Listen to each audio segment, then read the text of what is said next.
This episode of Shogun catapults us into no man's land, with the biggest diversion from the book, and it's actually quite interesting. So much of the episode was original to the show, so finding some corresponding quotes will be pretty difficult. We start the episode with a barely teenage Toranaga winning his first battle against Mizoguchi. The man surrenders and asks Toranaga, the boy warlord, to be his second. We finally get to see a live action seppuku, and it's just as brutal as you think it would be. I think the scene does a great job of de-glamorizing the concept of seppuku. Sure, it sounds cool and honorable in theory, and samurai as a whole are seen as cool retroactively by most people, but the reality is much more savage and unsettling. Like many in this episode, it was an excellent scene that was original to the show and not actually in the book.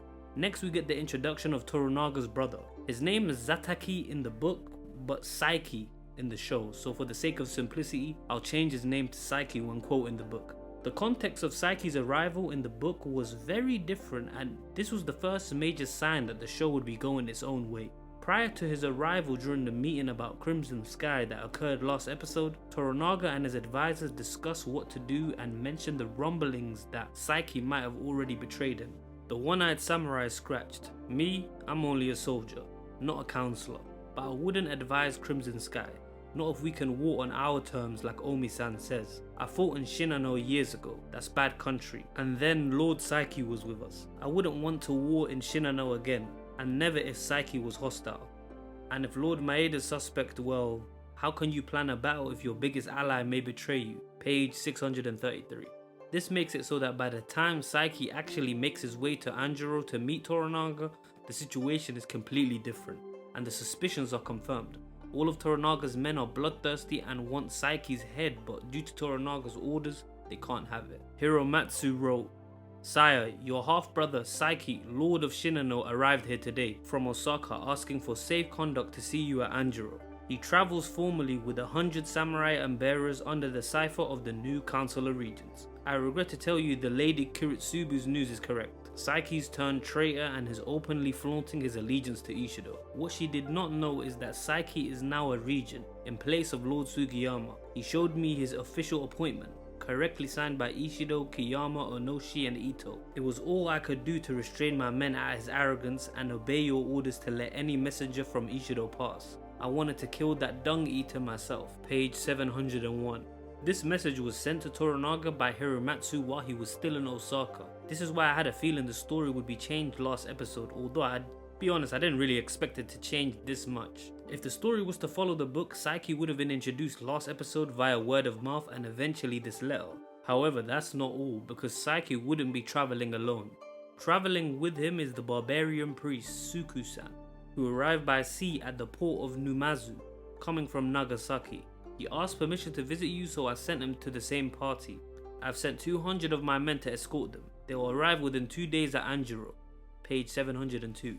If you're enjoying this video, don't forget to like and subscribe. I'm trying to reach 1,000 subscribers. I think I'm less than 100 subscribers away from it. So it'd be cool if you help me reach it. I post these Shogun videos every week, and yeah, thanks for watching. Back to the video. As you can see, given the context, it's impossible for the meeting in the book to be as friendly and jovial as the show's version, especially initially.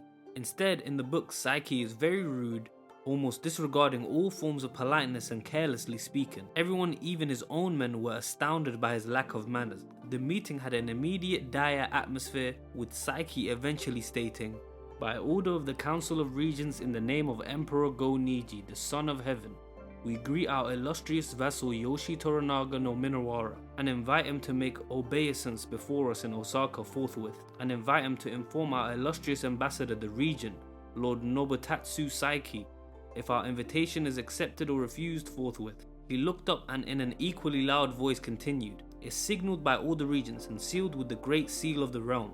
Haughtily, he placed the scroll in front of him. Toranaga signalled to Buntaro, who went forward, bowed low to Saeki, picked up the scroll, turned to Toranaga, bowed again. Toranaga accepted the scroll and motioned Buntaro back to his place. Toranaga studied the scroll interminably. "All the signatures are genuine," Saeki said. "Do you accept or refuse?" In a subdued voice, so that only those on the dais and Omi and Naga could hear him, Toranaga said, "Why shouldn't I take your head for your foul manners?" Page 735. Wow, that was intense and very different from the show. Although the ending of that scene was a little similar to the book's version, with Saeki revealing his betrayal to everyone, I get it though. For the sake of suspense they changed it, and the reveal after all the pleasantries was quite the shock. To Naga more than any, which explains his actions later on. Moving on, we get quite a few small scenes. Blackthorne speaks with Toranaga about his role in Crimson Sky, gets brushed off and leaves. Omi tries to see his girl but finds out she's booked for a week with Saeki. Oh, that's what happens when your girl is a literal prostitute, bro. And one of the most popular and successful ones in the region at that. Can't really get mad at this one, buddy. You knew what it was when you signed up for it. Next we have another great scene with Fuji and her grandpa Hiro-Matsu. I don't know about you guys, but she's quickly becoming one of my favourite characters. I actually like her character more than Maruko's in the show. Funnily enough, Fuji is more of the cold character initially in the book, and Maruko is the one that's more open. It's like they flipped their characters, and while I like both of them in the book, I'm starting to feel indifferent to Maruko in the show. They skipped almost all the romantic scenes between her and Blackthorne, so she just kinda comes off as cold and uninterested. This also makes the later scene with Toranaga shouting at her to choose a side a little weird, since she hasn't really shown any interest in Blackthorne in front of Toranaga. But I digress, back to Fuji. Hiro-Matsu surprises her with a visit and brings her the ashes of her husband and son assumedly. They have a heartwarming scene, and it's nice to see Hiro-Matsu let his walls down and go from the iron fist samurai feared by many to the loving grandpa supporting his granddaughter. It was a great scene all round. Next we have the dinner scene with Saeki I mentioned earlier that ends with Saeki informing Toranaga and co. he's a regent and working with Ishido, and that they're all trapped, doomed to go back to Osaka via escort. He also informs Naga that he's sentenced to death for the murder of Nobara Jozen. This was a major change from the book. While Saeki was also present in the village in the original, they were never trapped by his men and forced into traveling to Osaka. Instead, Toranaga played the political game to earn some much needed time. I'll consider what you've said, Toranaga repeated it more firmly. We'll meet tomorrow at this time if it pleases you. Saeki's face twisted. Is this another of your tricks? What's there to meet about? About what you said and about this. Toranaga held up the scroll that was in his hand. I'll give you my answer tomorrow. Buntaro-san. Saeki motioned at the second scroll. Please give this to your master. No. Toranaga's voice reverberated around the clearing. Then with great ceremony he added loudly, I am honoured formally to accept the council's message and will submit my answer to the illustrious ambassador, my brother, the Lord of Shinano, tomorrow at this time. Saeki stared at him suspiciously. What possible aunt? Please excuse me, Lord, the old samurai interrupted quietly with grave dignity, again keeping the conversation private. So sorry, but Lord Toranaga is perfectly correct to suggest this. It is a solemn choice you have given him, a choice not contained in the scrolls. It is fair and honourable that he should be given the time he requires. Page 739. And thus starts the vital plan to buy time. This was a very pivotal part of the final third of the book, and I'm at a complete loss for how the show will end at this point. I won't spoil what happens in the book, so don't worry, but the concept of buying time using the countless ceremonies, honour systems and politeness is an important part of this book. Politeness is kind of thrown out the window due to how the episode ended. Also in the book, Alvito was at the meeting and lets Toranaga know that talking to the Christian regents didn't work, and that they don't want to join the side. They cut that in the show, so I'm unsure as to why they'd include the original scene on the boat back in episode 3 or 4. Kinda seems pointless looking back. Next we have a meeting with Gyoko, which was ripped straight out of the book pretty much, with one major thing missing. In the book she informs Toranaga of a number of truths relating to him, his men, his enemies and his plans for a price. These truths are pretty significant and Toranaga wonders if they're actual facts or not. Also, I want to give a quick shout out to the costume team. Saeki and all his warriors look so fucking crispy. My god, that wolf grey armor and the kimonos look excellent. I don't know how historically accurate they are, but from everything I've heard about the show, pretty much all the armor sets and kimonos are. Either way, brilliant work by the costume team and production team as a whole. This episode, like all of them, looked great with the sets, setting and props as usual. It was a little dark and I have a 4K HDR TV, so it's not like I was watching on a monitor or like a small screen or something. It was genuinely dark. I had to go into my player's settings and change the brightness and do a lot of shit just so I could see the faces, so I'm not sure what that was about. Next we have a hilarious scene of Yabu training / bullying Blackthorne after venting to him about his problems. He was clearly stressed out and kind of using Blackthorne as a bit of a punching bag to let off some steam. While this is happening, Buntaro comes in and almost kills Blackthorne before walking off. He's clearly going through it at this point. Yabu tells Blackthorne that he'd be dead without him and leaves as well. Blackthorne, not understanding anything that just happened or anything that anyone just said, kind of thinks what the fuck's going on. A completely original scene and a fun one at that. although it doesn't really help the case of TV Blackthorne being a bit of a passive wuss. Later on during the meeting with Saeki, he angrily gets up after hearing that Toranaga plans to give up. And before walking off, he respectfully addresses Naga and Yabu in Japanese, mocks Toranaga in English, and then tells them they're all dead in Japanese before walking off.